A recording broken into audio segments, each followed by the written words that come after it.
MPAचे chairman अशें सांगलां की जे MPAन जो कोल ऑपरेट करता थंयसर ऑल सिस्टम्स इन प्लेस तेणी दवरलेले आसा, म्हणजे ऑल कोल हँडल करपाक आनी ऑपरेट करपा लागून.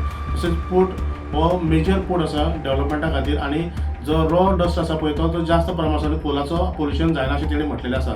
तेणी दावो केल्लो आसा की पोर्टान कोलाचें जे प्रदुशणाचें कमी प्रमाण आसा आनी रॉ डस्ट आसा तेजें प्रमाण आसतलें म्हणटा तो. तशेंच जे ट्रान्सपोर्टेशन जाता चडशे कोलाचे ते रेल मार्गान जाता 95 ते 97%, आनी जे ट्रकांच्यान वयता रोडायला वयता पळय ते सारके कमी प्रमाण आसा, 3% 2% अशें आसतलें तेणी सांगलेलें आसा. From my side, I would only like to say that as you have seen in the presentation, we are the smallest major port in the country, but our impact has been especially in sustainable development. We are one of the ports, leading ports, launching new schemes, especially earth-friendly schemes. So that we have been doing consistently, and you will be able to see when you visit the port that the kind of measures we are taking to reduce the pollution to the lowest possible levels. And we are constantly looking at what we can do further to even reduce it to the barest minimum.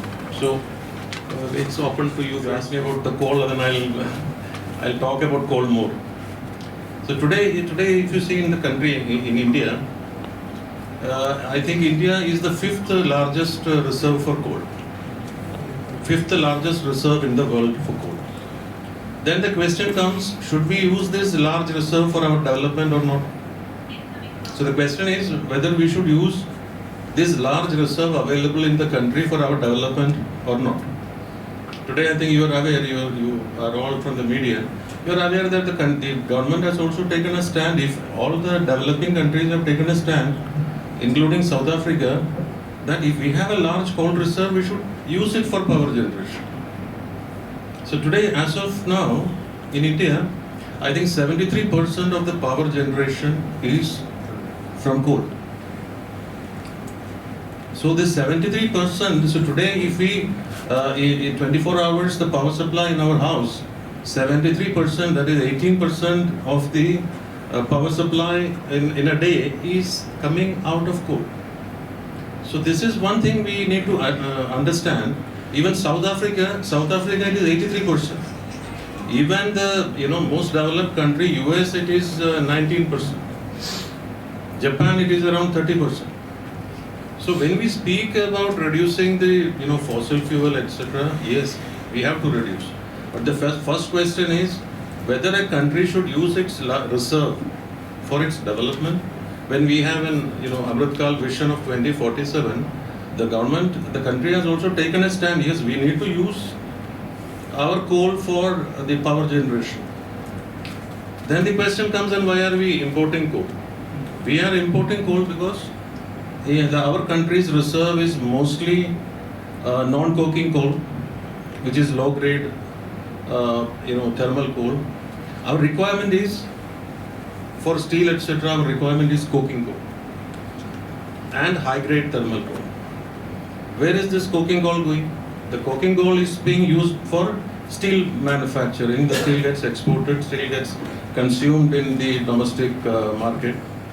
Then why are we importing high-grade thermal coal? Because we have only low-grade thermal coal in the country. We need to mix the high-grade thermal coal and the low-grade thermal coal for power generation.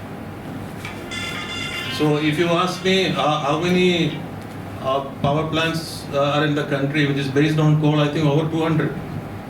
There are over 200 power plants in the country depending on coal, producing 73% of the power which we require. So when you ask, do we need coal or not? So that is the thing. It is not that port wants to import coal. It is the country needs coal today because 73% of the power generation is from coal. Okay, so does the But then let me complete. Should we reduce it? Yes, we should try to reduce it. Second, as you said, that because it is required, then what can we do? Reduce the impact of the pollution to the maximum possible level by bringing in the best. technology. And today, when you go to the port, you can see our port is one of the major ports in the country which has state-of-the-art kind of a piped conveyor belts, the automatic silo loading, everything, entire technology to reduce the coal pollution to the barest possible, thing. That is.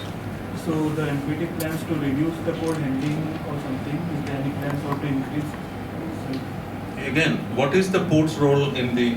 We are at the center of the logistics chain, the trade. What the country requires will be imported. What the country is producing will be, which is required by other countries, will be exported. Actually, the port has no say on reduce karna hai, nahi karna hai. It is the country's requirement.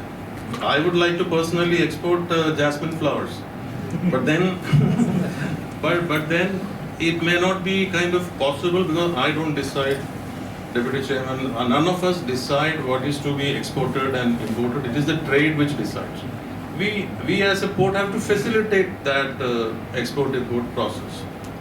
If all of us, if we together decide we need only 6 hours of power supply in our house, I think we can all decide and then we can kind of. Otherwise, we consciously try to improve our renewable energy sources. Like we are coming up with a 3 megawatt solar power plant, which will be the single largest power plant in the state. With that commissioning of that, we will be a green port. We'll be 100% green port, contributing more than what we are consuming today to the grid. So such steps we can take, but we have no say on the cargo, what to export and what not to.